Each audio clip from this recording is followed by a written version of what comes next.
안녕하세요.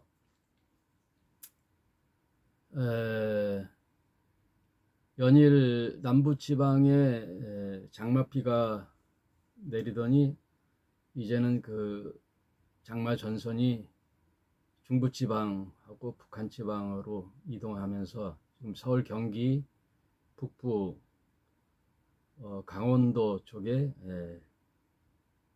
비가 엄청나게 오고 있습니다. 인천은 그것에 비해서 많이 오진 않는데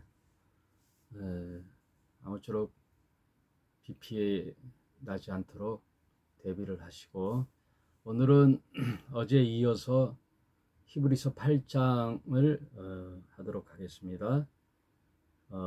내 평생에 성경 일독을 그냥 국어책 읽듯이 쭉 읽는 게 아니라 한 장 한 장씩 그 내용을 파악하면서 일독을 해보자. 기간은 언제 끝날지 모르지만 하여튼 부지런히 달려와서 구약을 지나 복음서를 지나 바울의 서신서를 지나 이제 히브리서를 하고 있습니다. 요한계시록까지 아마도 올해 내년 초까지 하면 요한계시록까지 끝날 것 같아요. 히브리서는 계속해서 말씀드렸듯이 구약의 제도를 그림자로 이야기하면서 리얼리티 실체인 예수 그리스도, 대제사장 되신 예수 그리스도께서 우리의 율법의 짐을 벗어버리고 벗겨주시고 진리로 자유케 하시면서 구원의 길을 제시하는 것이 기독교죠. 그래서 예수께서 무엇에 대한 변론이냐면 율법에 대한 새로운 시각, 율법의 참 의미를 가르쳐 주시고, 그리고 유대인들과의 치열한 논쟁과 변론 속에서 하나님께서 말씀하신 그 하나님의 진의, 하나님의 뜻을, 하나님은 어떤 분인가, 하나님은 우리에게 어떻게 그 사랑의 열심으로 우리에게 다가오셨는가, 그 구속사적 섭리를 예수께서 이렇게 이제 펼쳐 주시는 거예요. 그래서 주님이 오시자마자 하신 말씀이 회개하라, 천국이 가까이 왔노라. 천국이라 하면 하나님의 통치가 임하는 곳이 천국이죠. 그 통치의 선포자가 예수예요. 예수 그리스도. 예수는 하나님 나라 자체이죠.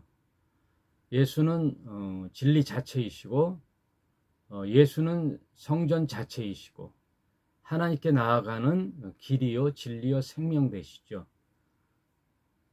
더군다나 인류의 모든 죄, 마치 이스라엘의 모든 회중의 죄를 1년에 한 번 성전의 지성소에 들어가는 대제사장의 직분처럼, 그러나 레위 지파의 반차를 쫓지 않고 하나님의 아들로서, 굳이 얘기한다면 구약의 멜기세덱의 반차를 쫓아오신 하늘 아버지의 아들, 그 실체이신 예수님이 오셔서 친히 대제사장직을 맹세하시면서 자처하셔가지고 십자가에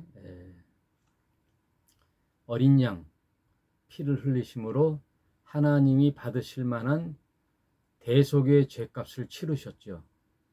그게 속전 제사란 말이에요. 속전. 여러분, 제가 말하는 말 의미 하나하나를 잘 이해하시면 성경의 진의를, 그 구원의 길을 잘 음미할 수 있어요.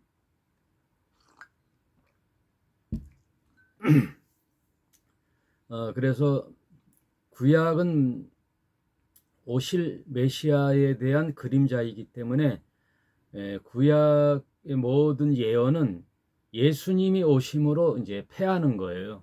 성취됐으므로 다시 그것에 대한 뭐 근거를 찾을 필요는 없어요.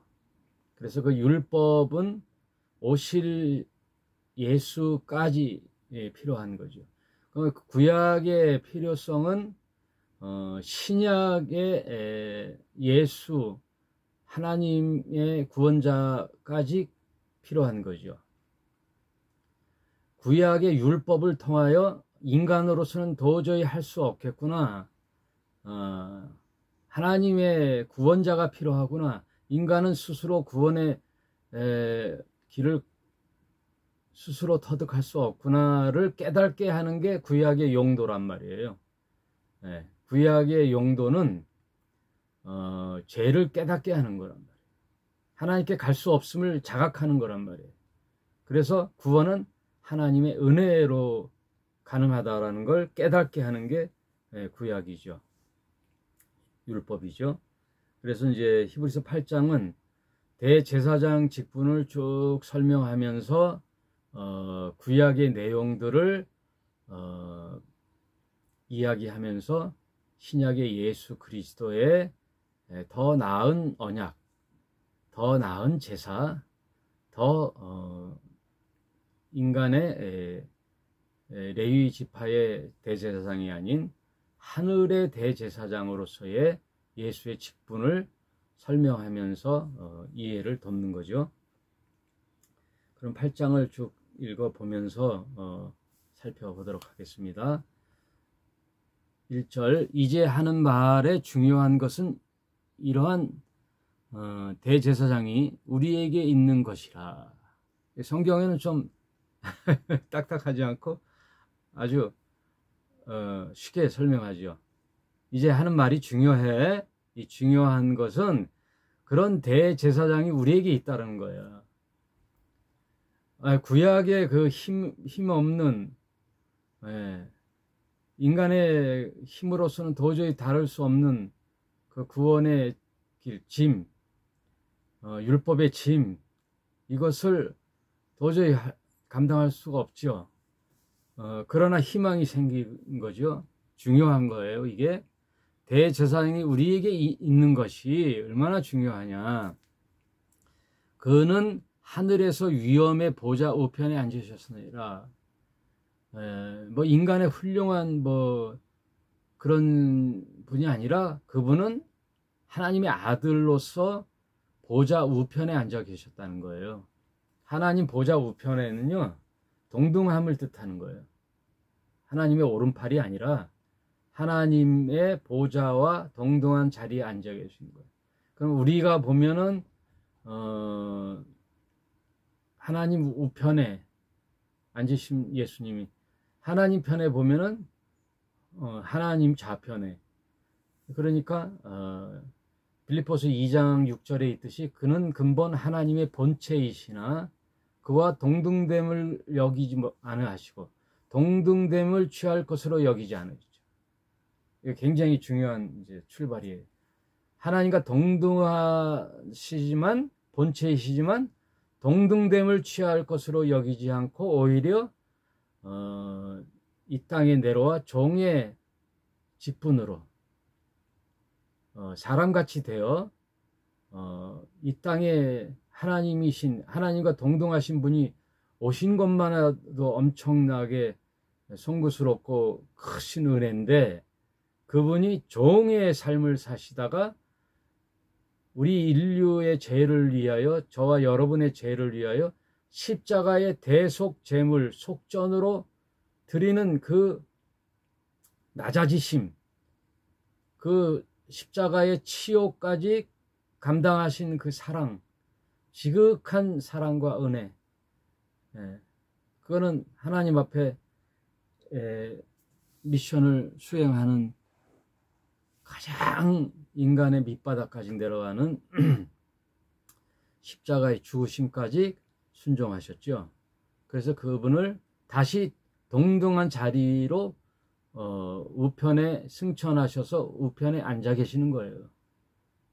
이거를 한국이 나온 신학자 김세윤 박사는 아담과 비교했죠. 아담은 어떻게 해요? 에덴 동산에서 마귀 사탄의 노림에 넘어가 속아서 어떻게 해요? 하나님과 동등됨을 취하했잖아요. 그러니까 후아담인 예수와 반대잖아요. 하나님과 동등한 분은 종의 위치로 와서 순종하여 사는 삶을 사셨는데, 아담은 원래 청지기요 종이었는데 오히려 하나님과 동등됨을 취한다는 거예요. 동등됨을 취하려고 선악과를 따먹었잖아요. 선악과를 따먹는 거예요. 그게 마귀의 전략과 마귀의 본능 DNA를 그대로 전수받은 거예요. 마귀도 하나님께 도전하다가 쫓겨난 거잖아요. 이 땅으로. 그와 똑같은 수법으로 하나님께 도전하라는, 하나님과 동등됨을 취하라고 속여서 그대로 속아 넘어간 아담이 하와와 함께 선악과를 따먹었잖아요. 그래서 인류에게 죄가 들어왔는데, 오히려 후아담인 예수는 하나님의 아들, 하나님과 동등되지만 자신을 비워 이 땅에 사람으로 되셨고, 또 종으로 살다가 끝까지 순종하여 십자가에 달려 죽으시는 하나님의 보내심의 목적, 그것을 끝까지 감당하셨단 말이에요. 그래서 십자가에서 다 이루었다 하는 거예요. 다 이루었다. 그래, 구약에 있던 모든 내용을 다 이룬 거예요. 아담이 실패했던 걸 다 이루신 거예요. 에덴이 이제 다시 복원해 나가는 거예요. 그래서 아담이 실낙원했잖아요. 에덴에서 쫓겨났잖아요. 잃어버렸단 말이에요, 에덴을. 그러니까 후아담인 예수가 다시 에덴을 복원하는 거예요. 에덴을 다시 찾는 거예요. 그게 천년왕국이에요. 예수 그리스도의 나라가 이 땅에 세워지면 하늘이 아니에요. 하나님의 뜻이 이 땅에 이루어져서 완전하게 이루는 그날이, 그리스도의 통치의 날이 완전히 이 땅에 세워지는 거예요. 그게 이 땅 위에 그리스도의 나라 천년 왕국이 세워진 후에 이미 이 땅은 손상을 입었기 때문에 완전히 무흠한, 완전 무결한 새 하늘과 새 땅으로 하나님이 예비하신 곳에 그리스도의 백성인 신자들을 다 데리고 영생의 그 나라로 들어가는 거란 말이에요. 그래서 그 나라를 상속하는 게 요한계시록의 끝이에요. 성경은 다 이걸로 끝나는 거예요. 에덴의 잃어버린 에덴을 다시 한번 언젠가는 인류 역사에 회복하는 날이 있고, 그거는 이사야서에 있는 사막에 샘이 넘쳐 흐르리라, 독사굴의 아이가 손을 넣어도 물리지 않고 어린 양과 사자가 함께 뒹구는 참 사랑과 기쁨의 그 나라가 반드시 이 땅 위에 한 번은 다시 복원이 돼요. 땅의 에덴 동산이 복원이 돼요. 그러나 그 천년왕국이 끝나는 그때 온전하게 이제 예수와 신부된 교회가 새 단장으로 내려오는 도성, 예루살렘 도성으로 입성하여 온전히 새 하늘과 새 땅으로 하나님 나라를 상속받는 그 그림이 성경 전체의 스토리란 말이에요. 그러면 그 과정 속에 이제 예수께서 구원자로 이 땅에 오셔서 너무나도 감사한 게, 그런 대제사장이 우리에게 있음이 소망이 된다라는 것이 지금 8장 1, 2절의 말씀이죠. 2절, 성소와 참 장막에 부리는 자라, 이 장막은 주께서 베푸신 것이요 사람이 한 것이 아니니라. 하늘의 성전을 얘기하는 거예요. 대제사장마다 예물과 제사를 드림을 위하여 세운 자니, 이러므로 저도 무슨 드릴 것이 있어야 할지니라.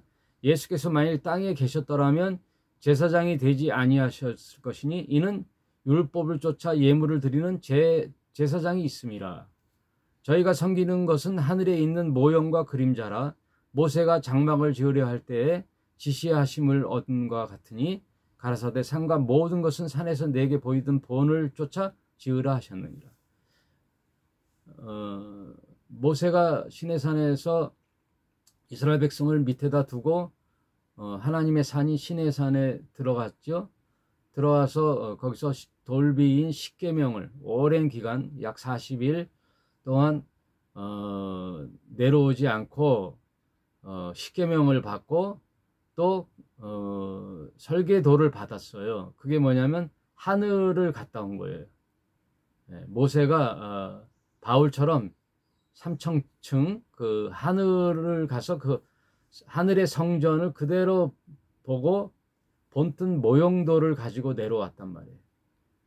그 하늘의 본체인 성전을 그대로 보고 너도 성막을 지으라 해서 성막을 지으려고 이제 내려오는 거죠.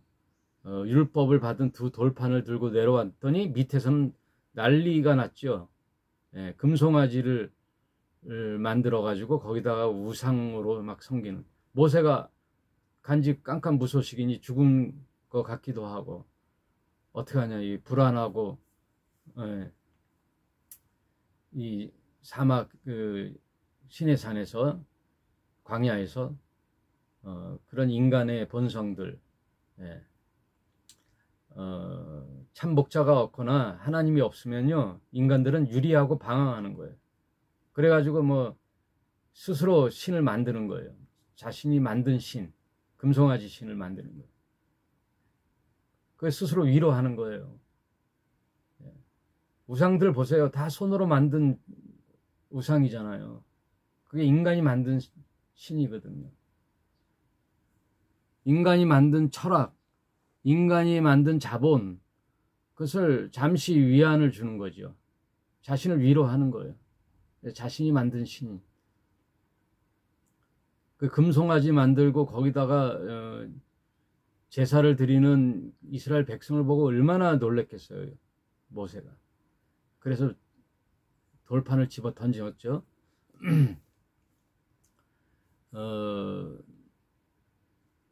이제 모세가 그대로 본을 받아 성막을 지으라는 말씀을 이제 그 히브리서는 얘기하고 있어요. 6절.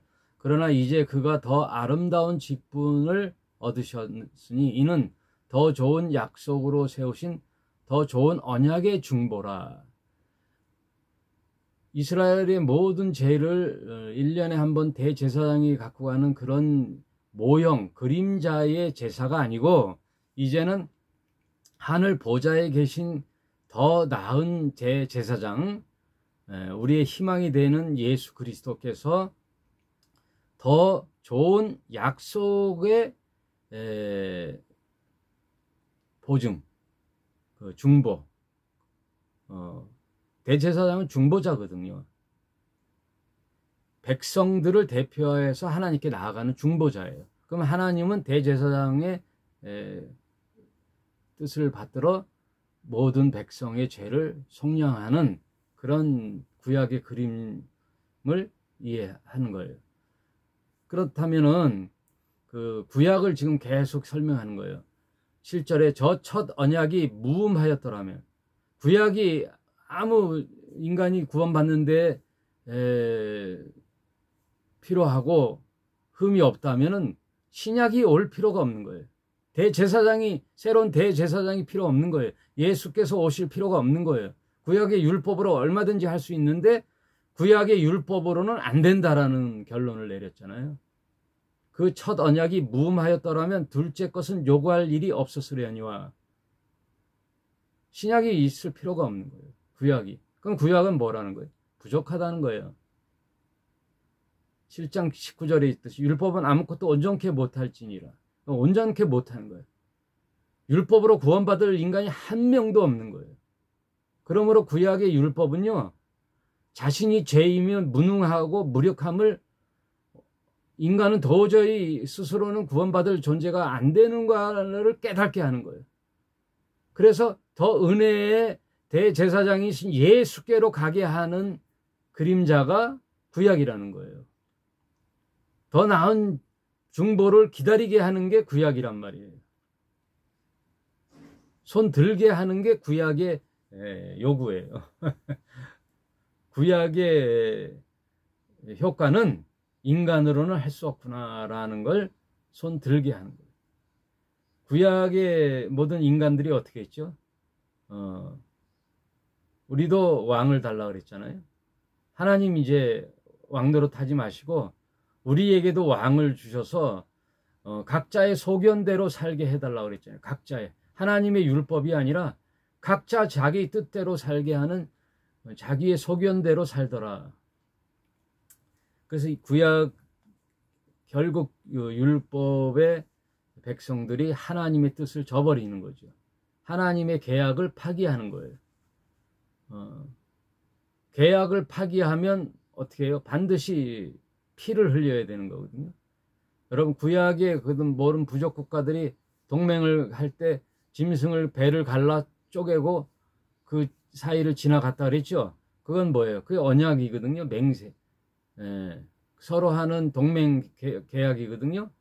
그래서 각자의 나라의 그 성전에 각자 모시는 신이 있잖아요.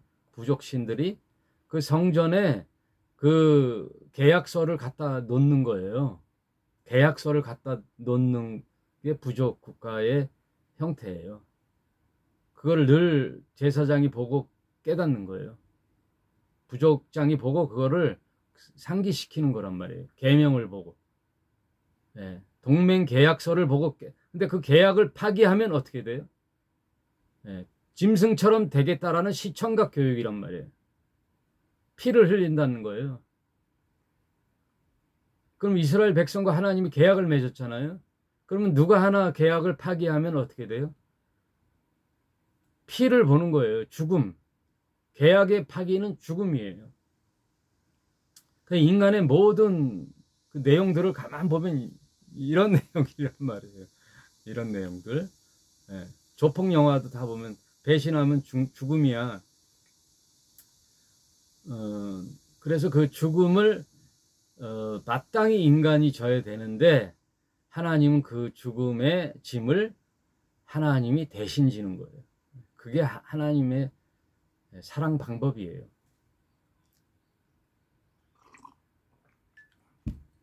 인간이 스스로 구원의 길을 찾을 수 없음을 하나님이 아셨기 때문에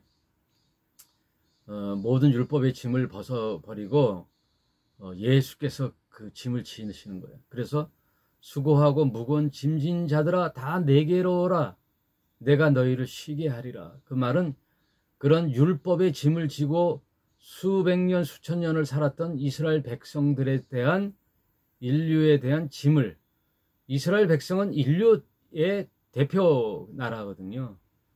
선민 백성이라는 것은 모든 열방의 샘플이에요. 이스라엘이 그걸 착각했단 말이에요. 이 단순한 말씀을 이스라엘 백성이 수천 년간 착각한 거예요. 선민 백성 자기 나라만 구원한다는 거. 지금 그래서 이스라엘 백성이 지금 그 성전이라 그러잖아요. 싸우는 것도 다 이슬람도 성전이라 그러죠. 알라의 뜻대로 다 이 세계 3대 종교의 나라들이 다 자신의 신의 이름으로 싸우는 거예요. 이스라엘 백성이 그걸 놓쳤단 말이에요. 네? 이스라엘 백성은 하나님 백성이 아니란 말이에요. 하나님은 온 인류의 하나님이시란 말이에요. 그럼 너희는 섬기는 하나의 샘플이 되고 제사장 나라가 되어 모든 나라의 귀감이 돼야 되는데 오히려 독선을 하니 하나님의 뜻을 저버리는 게 된 거죠. 지금도 아직도 지금 메시아를 기다리고 있으니 얼마나 우둔한 백성이에요. 누가 유대인의 교육이 뭐 좋다고 해요? 네?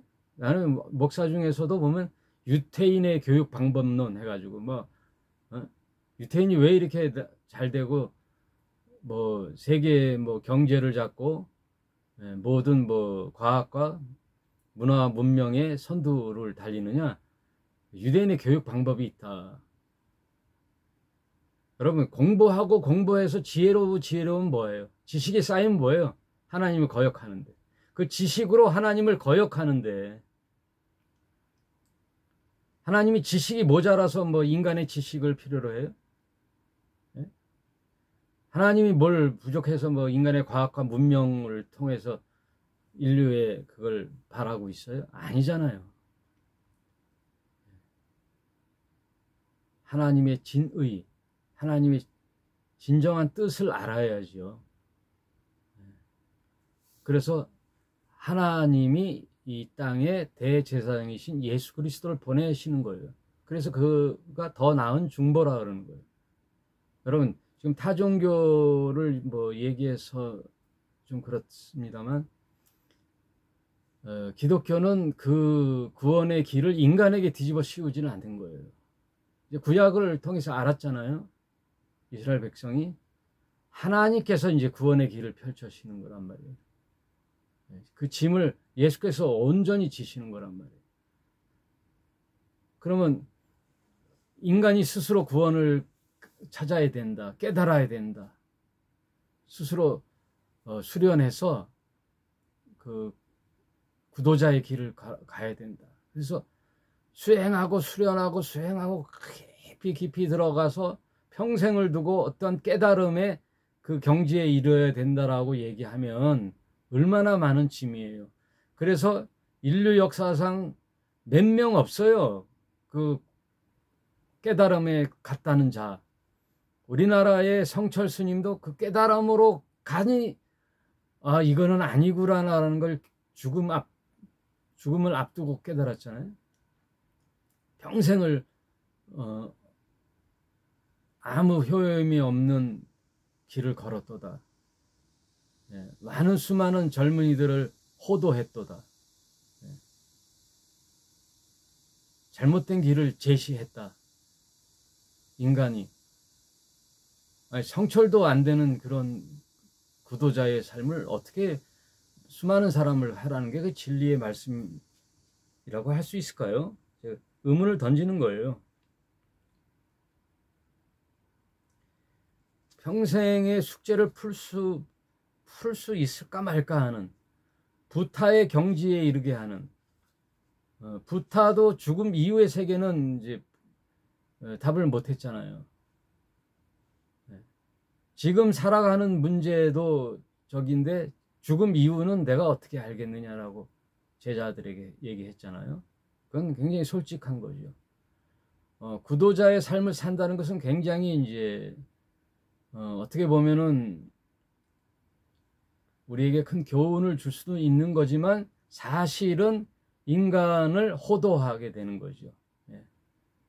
영원히 풀 수 없는 숙제를, 성경은 그게 구약의 인간으로선 풀 수 없음을 해서 말라기까지 문을 닫았잖아요. 성전의 제도가 이제 끝나는 거잖아요. 율법으로는 할 수 없음을 깨닫게 하는 거잖아요. 그래서 그리스도께로 가는 몽학 선생이거든요. 대제사장이신 그리스도께로 율법이 다 마침이 되는 거예요. 그래서 율법은 폐하는 거예요. 하나님의 선한 율법의 정신은 남아있는데 모든 율법의 제도는 인간이 지킬 수 없음을 깨닫게 되는 거잖아요. 율법으로는 하나님께 나아감이 없다는 얘기가 나오죠.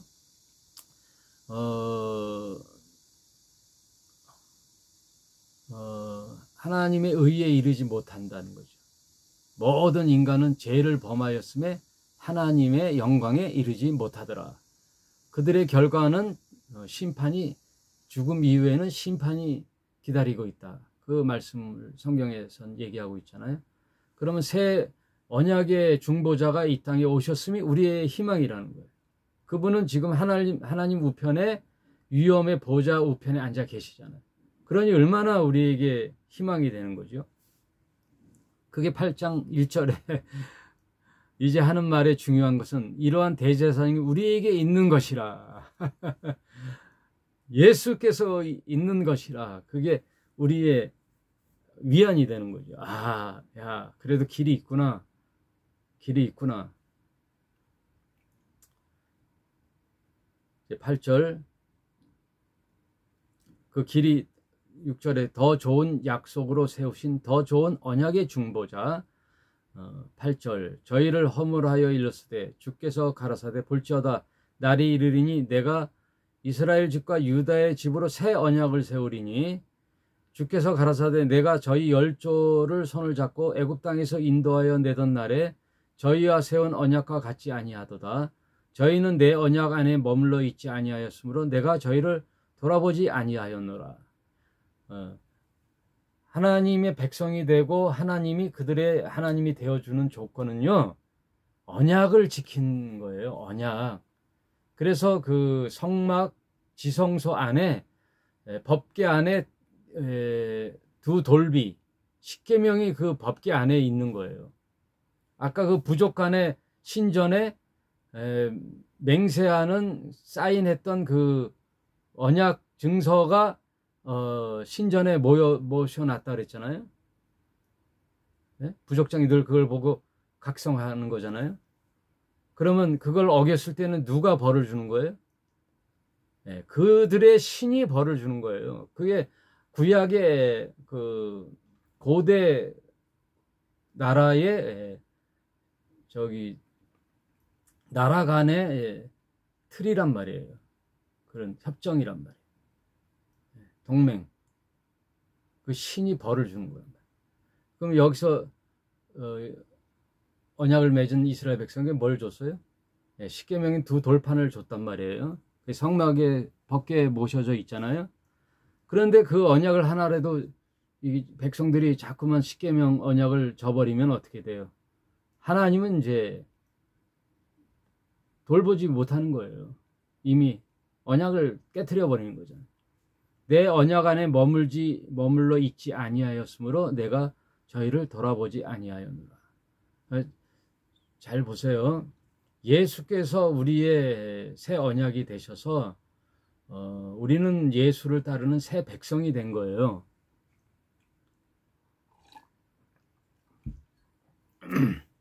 구약의 이야기로 끝나면 안 돼요.